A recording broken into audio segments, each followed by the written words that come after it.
혹시 대한민국 헌법 전문 한번 보신 적 있으세요? 지금 재헌절도 지났는데 재택근무 얘기하다가 뜬금없이 뭐 헌법이야.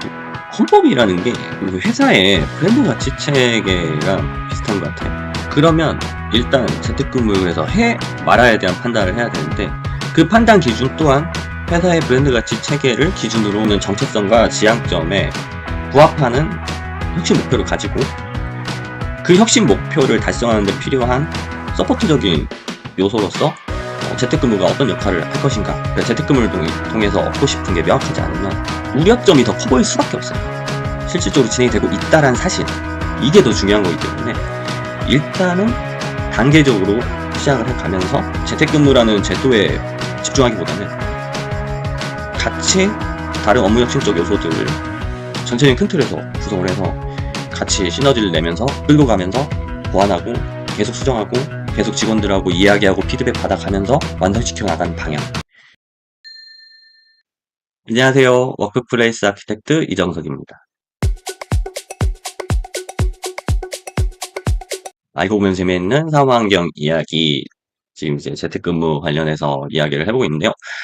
지난번에 일단 재택근무가 어떤 기대 효과와 진행을 했을 때 우려사항들이 있는지에 대해서 일단 얘기를 해봤습니다.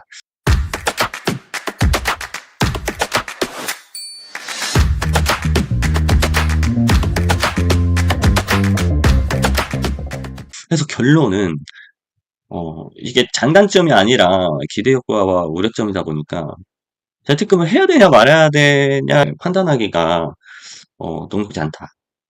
일단 그렇게 정리가 됐는데, 그래서 이번 시간부터는 그럼 재택근무를 어떻게 접근을 해야 실질적으로 효용성 있고 걱정되는 부분들은 이제 좀 줄일 수 있는 방향으로 현명하게 진행할 수 있을까에 대한 얘기를 좀 구체적으로 해보자고 말씀을 드렸었죠.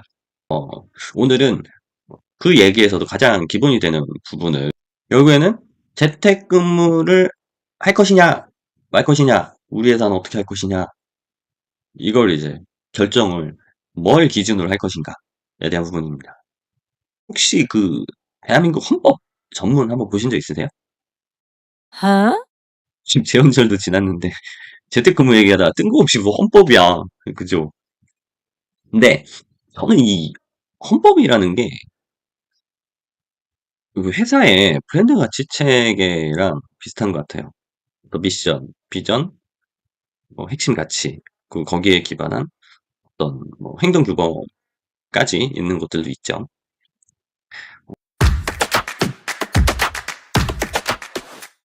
회사에서 그런 브랜드 가치 체계가 국가에서의 헌법의 역할을 하게 된다.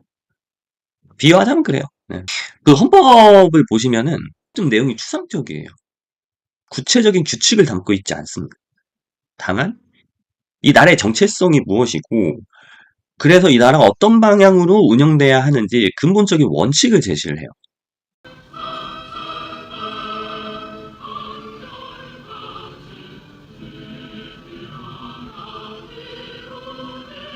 그리고 법률, 조례, 기타 국가와 행정 사무를 돌아가게 하는 모든 이제 규범들, 그리고 제도와 정책, 이런 부분들은 다 헌법에서 주고 있는 기본적인 가이드 안에서 만들어지고 진행되도록 되어 있습니다. 그래서 그게 어떤 법률이나 제도가 이거 헌법 가치랑 맞지 않는데? 라고 하면 이제 헌법소원이라는 절차를 거쳐서 제도가 폐기되거나 제도나 법률이 이제 수정되거나 하기도 하죠. 마찬가지로 브랜드 가치 체계는 어떤 기업의 모든 제도와 정책이라는 방식이 어떤 철학을 갖고 움직여야 하는지를 잡아주는 중요한 기준 역할을 하게 돼요. 근데 이 얘기를 왜 드리느냐? 재택근무를 우리가 왜 하는지를 일단 생각을 해야 돼요. 팬데믹 때는 이거 감염될지 모르니까 인위적으로 사람들을 분리를 시킨다라는 이유로 재택근무들을 실행을 했었지만, 그런 위기 상황이 아닐 때 재택근무를 한다면 결국에는 지난번에 말씀드렸던 재택근무의 긍정적인 효과를 기대하고 도입을 하게 되는 거겠죠. 근데 말씀드린 것처럼 우려점도 만만치가 않아요. 잘못하면 득보다 실이 더 클 수 있거든요. 그러면 일단 재택근무를 그래서 해 말아야 대한 판단을 해야 되는데 그 판단 기준 또한 회사의 브랜드 가치 체계를 기준으로 해야 한다고 말씀드리고 싶습니다.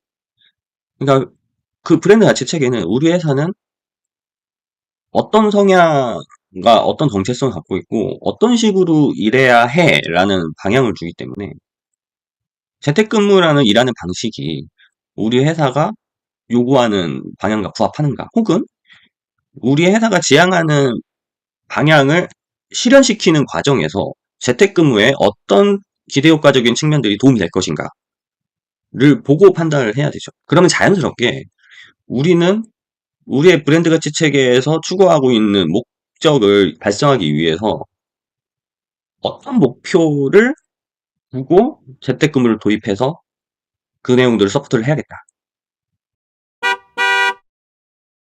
기대효과가 뭐 5가지, 6가지로 분류를 했다고 쳐서 그 5가지, 6가지가 모두가 우리 회사에게 적용이 될 필요도 없어요. 뭐 예를 들어서 뭐 공간을 세이브한다거나 뭐 경제적인 부분을 좀 회사에 뭐 비용을 좀 세이브한다거나 이런 부분이 회사의 가치가 아닐 수도 있죠. 그래서 그 부분은 크게 중요하지 않다고 생각을 하고 예를 들어서 업무 경험 혁신이나 어, 문화적인 수평적 조직 문화로의 뭐 개선이라든가 비효율적인 회의 문화나 커뮤니케이션 방식을 개선하고 싶다거나 이런 이제 브랜드 가치 체계에서 제시하고 있는 방향에 부합하는 목표를 두고 그 목표를 이루기 위해서 재택근무를 가져온다. 라는 관점에서 설계를 하셔야 됩니다. 그러다 보면 자연스럽게 우리가 재택근무를 하면서 어떤 세부적인 제도와 규칙과 지원 시스템을 갖출 것인가가 보일 거예요. 그러면은 내가 원하는 기대 효과에 맞춰서 세팅을 하고 그러다 보면은 그 구조 안에서 발생할 수 있는 유의점들에 대해서 보완하는 방안을 다음 단계로 이제 검토를 해보는 거죠. 근데 제가 이제 가장 중요하게 생각되는 부분이 재택근무를 통해서 업무 경험 혁신, 직장 경험 혁신을 이루는 것이다. 라고 이제 말씀을 드렸는데, 솔직히 브랜드 미션 체계가 형식적으로 있으시거나 없는 회사들도 꽤 있죠. 근데 없는 데들은 재택근무를 할지 말지에 대한 판단하기가 굉장히 어려울 거예요. 재택근무뿐만 아니라 어떤 혁신적인 요소를 도입하는 데 있어서도 마찬가지일 겁니다. 회사 전체가 공감하고 있는 회사가 가야 할 방향을 갖고 있어야 혁신이라는 것도 거기에 맞춰서 가져갈 수 있다고 생각을 해요. 특히 업무 경험 혁신 측면은 그렇습니다. 좀 명문화되고 실질적인 회사의 정책이나 일하는 방식에 반영하기 위해서 브랜드 가치 체계를 제대로 갖춰놓은 회사들 같은 경우에는 아마 계속적인 성장을 위한 노력과 혁신이라는 개념이 빠져있는 곳을 보기가 드물 거예요. 혁신하지 않으면 살아남을 수 없는 시대이기도 하고 결국에는 혁신을 통해서 기업의 가장 중요한 부분인 성장, 이윤의 극대화, 생존 이런 것들이 가능하기 때문이죠. 그런데 우리가 흔히 혁신이라는 단어를 떠올리면 어떤 특정한 시점에 특정한 변화를 목적으로 서둘러 빠르게 조직의 문제점을 바꾸는 것 이것을 혁신이라고 생각하는 경향이 있고 그동안에는 실질적으로 그렇게 접근해 오긴 했어요. 그런데 지금 시대는 특히 이 업무 경험 혁신이라는 개념은 어떤 특정 시점에 어떻게 혁신을 할 것이냐 포인트가 아니라 혁신은 계속 이루어지고 시대의 변화 흐름에 빠르게 발맞춰서 변화해야 한다라는 전제를 달고 있습니다. 그렇기 때문에 결국에는 어떤 혁신을 하느냐가 아니라 지속적인 혁신과 지속적인 변화 동력을 가져갈 수 있는 마인드셋이나 조직 문화의 기틀을 만드는 부분이 핵심인 거예요. 그렇게 계속 스스로 혁신하고 창의적인 업무를 수행할 수 있고 변화에 유연하게 대응할 수 있는 인재를 키우기 위한 어떤 직장 내 경험을 만들어주는 것이고 결국 이거는 뭐 재택근무가 됐든 뭐 애자일 워크가 됐든 AI를 업무에 얼마나 광범위하게 활용하냐가 됐든 계속적인 새로운 경험을 통해서 어떤 한 자리에 머무르는 사고방식과 업무 방식이 아니라 계속 변화할 수 있게끔 하는 토양을 만들어주는 그런 거죠. 결국에 재택근무를 해서 업무 경험 혁신이 이루어진다. 아니라 업무 경험 혁신을 우리 회사가 갖고 있는 브랜드 미션 체계, 결국에는 우리 회사가 갖고 있는 일하는 방식과 마인드의 문화의 모든 방향성에 비춰봤을 때 우리의 업무 경험 혁신은 특히 어떤 부분에 포인트를 맞춰야 하고 어떤 경험들을 통해서 우리 회사가 혁신하는 게 좋겠다라는 구상을 한 다음에 거기에 맞춰서 필요한 일하는 방식과 문화의 개선, 새로운 업무 도구의 투입, 이런 이제 전체적인 혁신 절차들이 꾸준히 일어나야 된다는 거죠. 그렇기 때문에 실질적으로 재택근무가 필요 없다.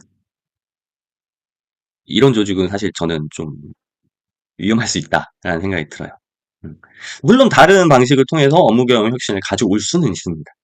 그런데 어, 이렇게 판단하는 가장 큰 이유는 얻을 것보다 잃을 것이 많다라는 이제 걱정이 크기 때문이고, 이것은 그만큼 변화에 유연하게 대응할 수 있는 문화나 혹은 내부적인 역량이 좀 부족할 수도 있다는 자체적인 판단에 의한 거라고 생각이 들거든요. 내부적인 역량이 부족한 거는 변화를 조금씩 진행해 가면서 채워 나가면 돼요. 그런데 그런 변화 자체를 좀 부담스러워하고 문제만 먼저 떠올리면서 계속 머무르려고 하는 조직은 어느 정도 역량이 차면은 우리도 할 거야 라는 생각이 실질적으로 실현되기가 힘들게 됩니다. 체질이 그렇게 고착화되게 되거든요. 그래서 제가 오늘 말씀드리고 싶은 부분은 우리 회사가 갖고 있는 브랜드 가치 체계, 우리 회사가 갖고 있는 정체성과 지향점에 부합하는 혁신 목표를 가지고 그 혁신 목표를 달성하는 데 필요한 서포트적인 요소로서 재택근무가 어떤 역할을 할 것인가에 대한 판단을 하고 그걸 통해서 우리가 재택근무를 할지 말지 검토를 해야 한다. 재택근무를 통해서 얻고 싶은 게 명확하지 않으면 결국에는 우려점이 더 커 보일 수밖에 없어요.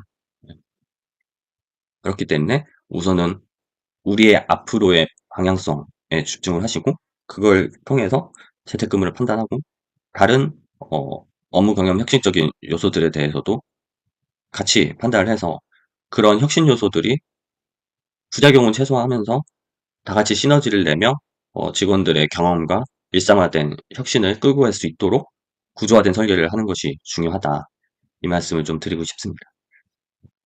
그런 측면에서 리스크는 리스크지만 그 리스크에 발목을 잡히기보다는 그 리스크를 조금씩 개선해 나간다. 제도를 실행하기 전에 준비할 수 있는 부분은 준비를 하되 너무 급격한 혁신보다는 혁신과 변화의 메시지 그리고 실질적으로 진행이 되고 있다라는 사실 이게 더 중요한 거기 때문에 일단은 단계적으로 시작을 해 가면서 거기서 도출되는 리스크에 대한 평가. 생각보다 이건 좀 덜 위험한 것 같은데? 이건 좀 우리가 커버 가능한 것 같아. 이건 생각지도 못했는데 이게 문제가 되네? 그리고 효과는 어떤지. 우리가 기대했던 부분이 효과적으로 나타나고 있어. 아닌데? 이거 생각보다 좀 덜한데?